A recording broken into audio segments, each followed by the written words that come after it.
സഖാവ് പുഷ്പൻ അന്തരിച്ചു. വിടവാങ്ങിയത് കൂത്തുപറമ്പ് വെടിവെപ്പിലെ ജീവിക്കുന്ന രക്തസാക്ഷി. സമരനായകന്റെ അന്ത്യം കോഴിക്കോട് സ്വകാര്യ ആശുപത്രിയിൽ. 3 പതിറ്റാണ്ട് നീണ്ട സഹനത്തിന് അന്ത്യം. പുന്നമടക്കായലിൽ ആവേശപൂരം. വെള്ളിക്കപ്പിൽ മുത്തമിടാൻ ജലരാജാക്കന്മാർ. ചുണ്ടൻ വള്ളങ്ങളുടെ ഹീറ്റ്സിന് തുടക്കം. ജലരാജാവാകാൻ തുഴയെറിഞ്ഞ് 19 ചുണ്ടൻ വള്ളങ്ങൾ.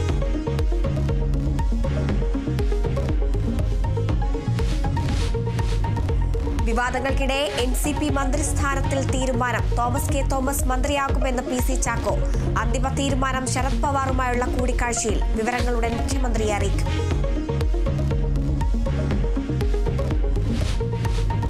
ഹിസ്ബുള്ള തലവൻ ഹസൻ നസ്രുള്ളയെ കൊലപ്പെടുത്തി ഇസ്രയേൽ തലസ്ഥാനമായ ബെയ്റൂട്ടിലെ വ്യോമാക്രമണത്തിൽ വധിച്ചെന്ന് സ്ഥിരീകരണം. നസ്രുള്ള 3 പതിറ്റാണ്ടായി ഹിസ്ബുള്ളയുടെ തലവൻ. പ്രതികരിക്കാതെ ഹിസ്ബുള്ള നേതൃത്വം.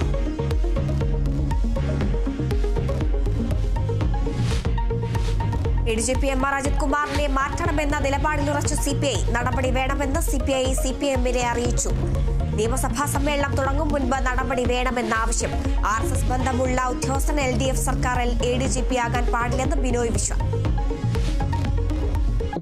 പ്രമുഖരായിട്ടുള്ള RSS നേതാക്കന്മാരെ കാണുന്ന ഒരു ADGP തീർച്ചയായിട്ടും LDF നയിക്കുന്ന LDF ഭരിക്കുന്ന കേരളത്തിലെ ക്രമസമാധാന ചുമതലയുള്ള ADGP ആയിരിക്കാൻ അർഹനല്ല.